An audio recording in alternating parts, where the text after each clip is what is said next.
Pour comprendre l'importance de la doctrine de la Trinité, nous pouvons comparer la théologie chrétienne avec une maison.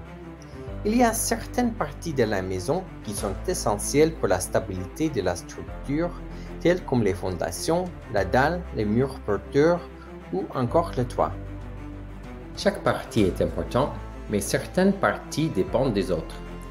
La dalle est soutenue par les fondations, les murs porteurs reposent sur la dalle et le toit s'affirme sur les murs porteurs. Dans cette illustration, la Bible correspond aux fondations. Toute notre théologie provient des Écritures. La dalle représente les doctrines de la Trinité et de la nature de Jésus. Ces doctrines soutiennent les autres doctrines, tout comme la dalle soutient le reste de la maison. Les murs porteurs ressemblent aux doctrines du péché et du salut. Elles restent sur les doctrines de la Trinité et de la nature de Jésus. Elles portent le toit, ce qui symbolise dans cet exemple les doctrines de l'Église et de la fin du temps. Tout comme le toit donne de la stabilité à une maison, ces doctrines donnent de la stabilité à la foi chrétienne. Même si quelques doctrines portent plus de poids que les autres, chacune de ces doctrines est importante et chacun contribue à une foi stable et sûre. La Trinité a un rôle vital car tout dépend d'elle, l'essence de Dieu, son caractère et ses œuvres. La Trinité répond à la question « Qui est Dieu ?» Dieu ne serait pas Dieu s'il n'était pas Père, Fils et Saint-Esprit.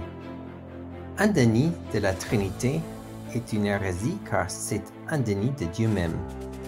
C'est pourquoi la Bible dit « Si quelqu'un nie le Fils, il n'a pas non plus le Père ». Par conséquent, on ne peut pas être chrétien et persister dans un déni conscient et volontaire de cette doctrine. Un déni conscient. L'ignorance de la Trinité ne qualifie personne d'hérétique. L'hérésie implique qu'une personne est consciente de cette doctrine. Un déni volontaire.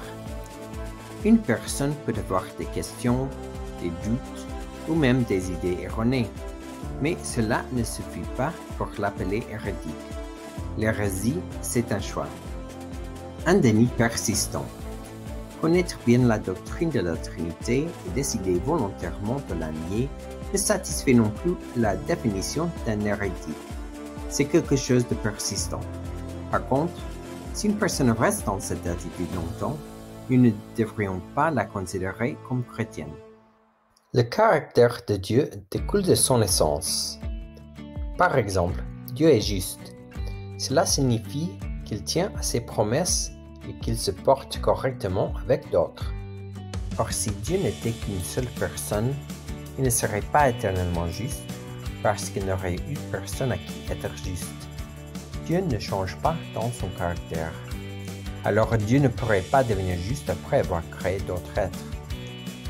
Mais parce que Dieu est Trinité, il est éternellement juste et nous pouvons avoir confiance dans sa justice qui ne change jamais. De la même manière, si Dieu n'était pas Trinité, il ne pourrait pas être amour, car il n'aurait pas eu à qui aimer avant la création du monde. Puisque Dieu existe éternellement en Trinité, il est éternellement amour. L'amour et la justice impliquent une relation. Père, Fils et Saint-Esprit ont été en relation l'un avec l'autre pour l'éternité. Nous pouvons avoir une relation avec Dieu car il est relationnel. En plus, nous pouvons appeler à Dieu notre Père car il est éternellement Père. La Trinité est parfaitement unie et chaque personne travaille avec les autres en harmonie. Dans la création, nous avons déjà noté la participation de chacun. Irénée explique les différents rôles ainsi. Le Père prend l'initiative et planifie les choses, le Fils établit et donne l'existence, et l'Esprit donne la vie et arrange tout. Nous remarquons cette harmonie dans la création de l'homme. Les mots « faisons », notre image et notre ressemblance nous confirment que c'est bien la Trinité entière qui participe dans la création de l'homme. Le Père nous a créés par Jésus, qui est l'image de Dieu dans laquelle nous sommes faits, et l'Esprit nous a donné la vie. Nous pouvons voir aussi que la Trinité travaille ensemble dans la révélation. Le Père nous a parlé à travers les prophètes et à travers son Fils.